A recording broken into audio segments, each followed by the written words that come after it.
Pada suatu hari yang cerah, saya sedang duduk-duduk sambil main Facebook. Tiba-tiba muncul Andre, minta makan. Yang gak gua kasih lah. Nah, di suatu laman saya secara tidak sengaja mendapatkan sebuah pertanyaan yang sangat menginspirasi. Kalau kuntilanak bisa terbang, apakah dia bisa pergi ke bulan?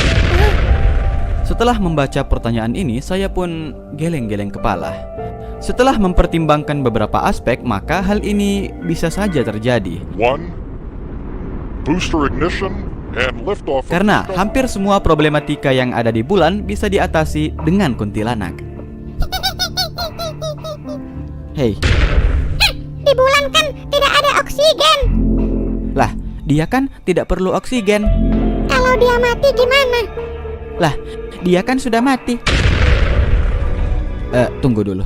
Kuntilanak itu termasuk dalam golongan makhluk hidup apa bukan ya? Umbi-umbian. Kedua, berdasarkan jawaban Prabu Pandu Dewanata, kuntilanak makhluk halus entitas tak bermassa, jadi tidak terpengaruh gravitasi dan tidak memerlukan oksigen untuk bernafas.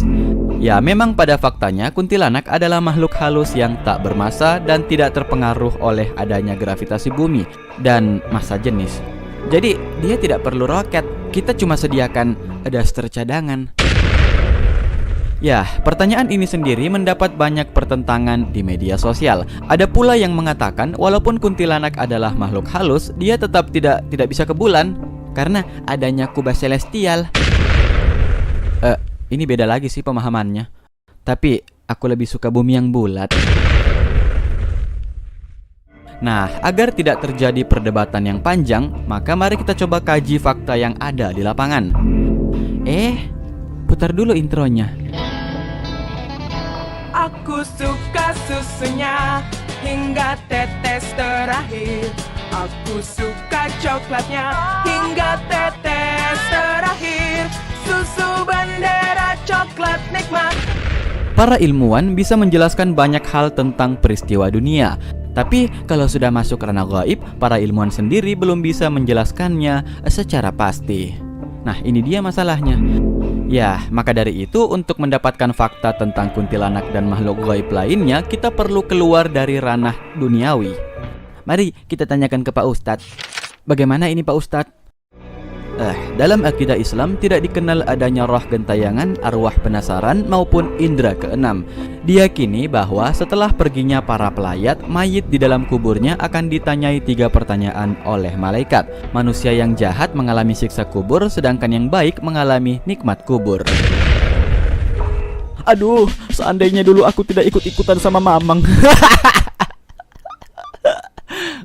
Aduh, seandainya dulu aku tidak ikut-ikutan sama Mamang. Kata Pak Ustadz, orang yang sudah wafat tidak bakalan jadi pocong.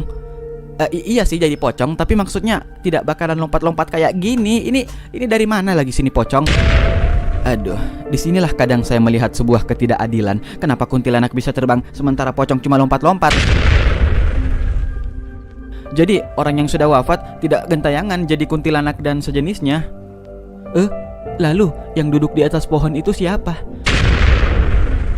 Bagaimana ini Pak Ustadz? Nah, itu adalah makhluk halus. Tapi kalau dia suka ngomong kasar, apakah dia masih disebut makhluk halus? Bagaimana ini Pak Ustadz? Perlu kamu ketahui ya dek, jin juga merupakan makhluk Tuhan yang hidup layaknya manusia. Mereka hidup secara berkelompok, bahkan juga berkeluarga. Jin juga memiliki aktivitas yang sama seperti aktivitas manusia. Jin juga ada yang baik dan ada yang jahat. Nah, jin ini bisa menampakkan dirinya dalam beberapa bentuk. Nah, ini dia nih. Tapi, apakah bisa dia pergi ke bulan? Pak Ustadz pun terdiam. Lah, bagaimana ini Pak Ustadz? Wa anna lamasna as-samaa'a fawajadnaha muli'at harasan shadidan wa syuhuba. Yang artinya, dan sesungguhnya kami pernah datang ke langit dan mencoba mengetahui rahasia langit. Namun kami mendapatinya penuh dengan penjagaan yang kuat dan panah-panah api. Nah, pemirsa yang beriman, berdasarkan laman muslim.or.id menuliskan sebagian jin bisa terbang ke langit, namun di langit ada penjaga-penjaga. Sulitnya sebab alam manusia dan alam jin itu berbeda. Tapi, emang si Kunti mau disuruh pergi ke bulan? Lagi pula, mau apa dia datang ke bulan? Mending di bumi, bisa makan mangga. Aduh, enak. Ya, saya harap Anda bisa simpulkan sendiri ya jawabannya. Kalau Anda masih bingung, bisa langsung konsultasi kepada Mamang. Jadi, bagaimana ini Pak Ustadz? Udahlah,